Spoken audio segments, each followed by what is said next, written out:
I'm going to teach you how to have genuine conversations as a real estate agent with complete strangers and convince them to meet with you. Most agents think that you need to memorize the script and memorize all these objection handlers to set an appointment, and it's true. But if you want people to really be invested in meeting with you and not flake on you and genuinely want to show up on these appointments that you're setting with them, you need to look past, you need to look beyond the script and really understand at its core, what is an appointment? And how do you get someone to genuinely desire meeting with you based on the appointment that you set? So in this video, I'm going to break down the 2 things you need to set an extremely solid and qualified appointment. And by the end, you'll realize how you do not need a script. You don't need these gimmicks or these pattern interrupts or these one-liners. You don't need any of it. It's salesy, it's weird, it's not human and disingenuine. So the first thing you need to understand in setting an appointment is getting someone to genuinely open up and conversate with you. Because you can ask someone all the right questions. If you're not creating an environment where they can really open up and talk to you and share information with you, then you're not making it past the first 10 seconds of a call. You need to get these prospects, you need to get these people to really open up to you, and you do this by doing 2 things. Number 1 is to create rapport. Now, rapport, what that really means is an unconscious responsiveness. You need to talk to someone in a way where you're creating an unconscious level of responsiveness from that person. And to do that involves mirroring and matching the way they're communicating with you. So over the phone or in person, if someone's if someone's kind of talking like this and they sound a little depressive, or maybe they just woke up, or they're just tired or something, you can't come in there talking like this with this high energy and this loudness. That's a completely different level of energy. It's a different way of communicating than that person is. Just imagine you're in a library, you're chilling, you're reading a book, and some loud person comes up and talks to you. You're not really going to want to engage with that person. So you need to talk to them in a way that they want to talk to you. It's the moment you are talking to someone that shares your political beliefs. If they oppose your political beliefs, you're not really going to want to talk to that person, or you're kind of going to be some walls are going to be up. Whereas if that person shares your political beliefs, you're going to be the friendliness and the responsiveness you have towards that person is completely different. So you want to communicate to that person the way they're communicating to you by just matching and mirroring their tonality, their energy, their worldviews. So that's how you create rapport and unconscious responsiveness. The second thing you need to get someone to keep talking to you and open up to you is statements of acknowledgements. This is so important. Statements of acknowledgements actually genuinely change the way I conversate with people in real life. Statements of acknowledgements are your conversational contributions to a conversation. Growing up, I didn't really learn how to conversate with people very well. I wasn't too socialized growing up. So I would ask question after question after question after question, and I was basically just interrogating people. And later as an adult, I realized, I'm interrogating people. People don't feel comfortable when I'm interrogating them, when I'm asking question after question after question. So what I started doing was adding statements that acknowledged what that person said. So over the phone with a prospect as a real estate agent, if they're like, I want to move to Texas, you don't just straight up ask that next question, what's got you moving to Texas? When do you plan on doing that? What's the problem with where you're at? How soon do you want to do that? You don't want to just ask question after question after question. Nobody wants to be a part of an interrogation. What you need to do is respond to them with a statement or an opinion or a reaction of your own to contribute into a conversation, to create a conversation. because a conversation takes two people. So if let's say the seller says, I want to move to Texas. Oh, cool. I used to live in Texas for like a year. There's my statement of acknowledgement. Now you want to ask your next question. What has you moving to Texas? I got family there. Okay, so the seller says, I've got family there. That's why he wants to move to Texas. Now, I want to say a statement of acknowledgement that acknowledges the thing that he just told me, which is he's got family there. Oh, great. Yeah, family is really important. My mom used to say that to me all the time growing up. That's great. How soon would you like to be there by? And there's that question. Okay, but I before I ask that question, I need to insert a statement of my own to create a conversation. If you can do these two things, which is just match and mirror the way they talk to stay in rapport and create conversation using statements of acknowledgements that acknowledge what the person on the phone is telling you, if you can marry these two and combine these two things, you are going to create an environment where someone is going to be comfortable with divulging information and sharing and opening up about their life or their personal matters to a complete stranger over the phone or in person. This is why if you used to watch the live streams that I used to do, people would stay on the phone with me for a really long amount of time, telling me a lot of like personal things. And I wasn't doing that on accident. I was tactically using matching and mirroring of their communication and using statements of acknowledgements to build a conversation so they would stay on the phone and open up and share personal information with me. By the way, if you like what you're learning and you want to learn how to take 1 to 4 extra listings a month from cold calling, click the link below and let's hop on a call. The second thing you need to understand is what kind of questions you need to ask to set an appointment. Now, first, let's break down what is an appointment. An appointment is a meeting based around you helping someone get what it is that they want by helping them overcome what's stopping them from getting what they want.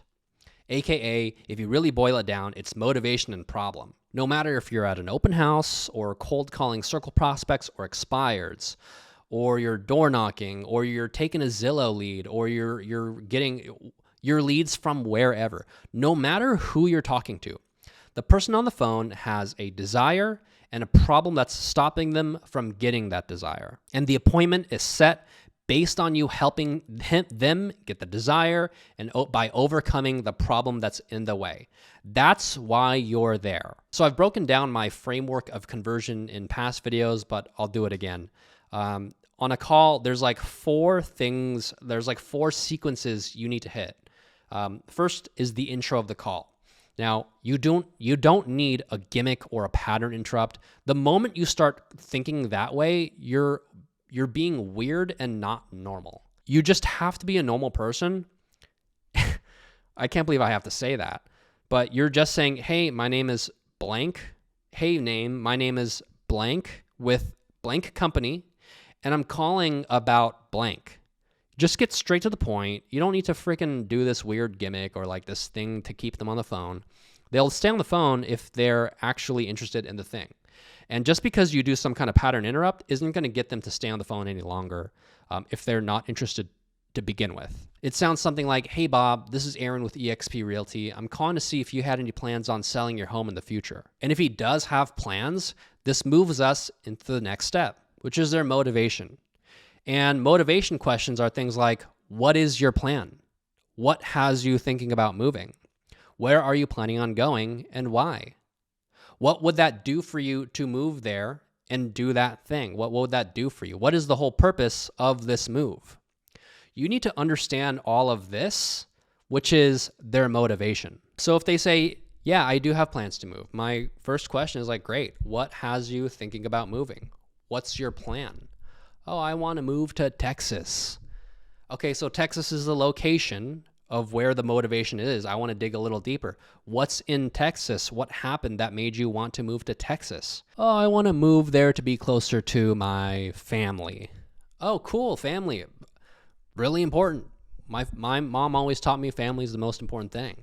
Why? What happened? What happened that made you want to move to family, Bob? You've been living here for 30 years. Did something change? What happened?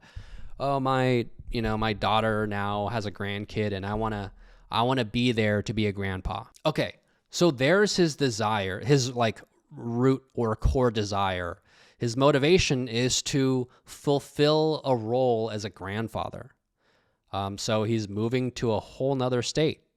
Very valid motivation. Once you have the motivation, you want to move over to the problem. What's stopping you from doing that now? Bob, what's stopping you from making that move over to Texas to be with your grandkids? And he might say anything around the lines of the market or financials or he needs to retire or whatever. Like he's waiting for the spring. Whatever that is, you need to figure out your angle on how you can solve that problem. So let's say Bob says, I'm just waiting for the market to get better. The market to get better. What does that mean? Well, it means that I'm trying to get a certain amount of Okay, so there's the problem. He needs us to make financial sense in a better market. Now, I have the motivation. I have the problem, the thing that's in the way. Now, I want to see like if I can solve the problem for Bob to get him his motivation, would he want that now? And that's the pre-close. So I'm going to ask that.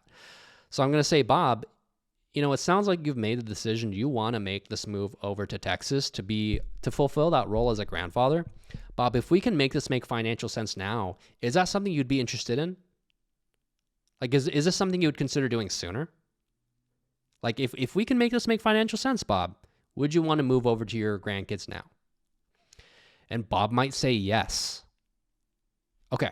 Bob just agreed to that quandary, that proposition, I guess. Or it's not even a proposition, but he said, yes, if you could remove my problem, I would want that thing that I desire. So you say, okay, great. And now you move on to the close. This is where you ask for the appointment. This is where you propose a solution, and that's the basis of your meeting. And the better you can make this make sense to Bob, the more appealing, the more enticing. Like if Bob can really think like, oh, this could really happen for me, the more you can make it those things, the more higher of a chance that Bob has of actually showing up to your appointment, eager to meet you. So on the close, I'm going to say something like, okay, great. So Bob, before you make any decisions, let's get together and go over exactly what the market's doing now and how we can get you a price that would make financial sense so that you can move over to Texas to be with your grandkids. And if it does make financial sense, you can make some decisions from there. I've got time today at 4 or 6. What works best for you? So there's my proposition for a solution to Bob. And note how at the end I said, and if it makes financial sense for you and your family, or if it makes financial sense for you and your business, you can make a decision from there. That's a really important key thing that I learned from my coach, which is people don't want to invite you over for them to pressure you into a close at the end. You want them to feel like there's no obligation at the end. In fact, when I meet with them at the presentation, what I say to them is hey, I'm really not here to convince you to do anything. I'm just here to show you what's possible and what's realistically happening in the market so that you can come to your own conclusion and decide what's best for you based on what's possible here. And these people really appreciate that because you're not here to pressure them into making a decision that doesn't make sense for them. And also make sure, you're scheduling the appointment to be as close to today as possible, because if they're saying yeah, let's meet next week, or I need to talk to my wife and stuff like that, if you're getting the BS smokescreen objections, it means they don't believe it's possible for them. It means that, yeah, I mean, it sounds good, but I just don't see how you're going to do that with the market right now. Yeah. And to dig out those objections, you have to ask them, okay, yeah, all good, Bob. Of course you need to talk to your wife, or of course you got to think about it. It sounds like you've made the decision you want to make this move over to be a grandfather. What would be stopping us from meeting and to talk about that? And if you can just literally just pry into why they don't want to meet, they'll tell you, well, I just don't see how we can do that in this current market. If you can change their mind about how they see the market, they'll be like, oh, you know what? Okay, it's possible. Oh, you're right. It is possible. Okay, let's meet. If you don't do that, if you don't dig into like why they are like saying, let's meet like next week. If you don't dig into why and get that actual objection out, then it's likely going to become a canceled appointment. Like, I can't tell you how many times in the past where they're like, oh, I got to talk to my wife. And I give this like wife objection. It's like, oh, I'm going to send you something in the mail. You and your wife look over it, write down questions. And those are going to be the first things we talk about when we get together. At 4 or 6, what works best for you? And it's just like this bulldoze into like an appointment, and they'll just say a time, but they won't show up to the appointment because you never actually addressed what was in the way, what that actual objection was. And I don't want to set any appointment. I don't want to put any appointment on the calendar if I think they're not going to show up, because then I'm planning my day around that. I don't want that on my calendar. So that's how you create a genuine conversation with the stranger and convince them to meet with you. I've been using this for years now. I've built a pretty large team and like a coaching program of agents that have learned how to take 1 to 4 listings a month using these principles and frameworks.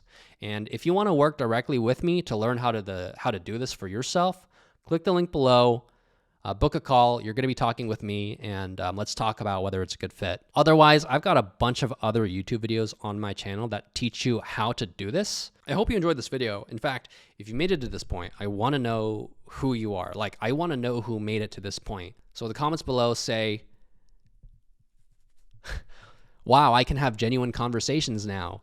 And I'll know who made it to the end. And you guys are my favorites. Thanks for watching. I'll see you in the next one.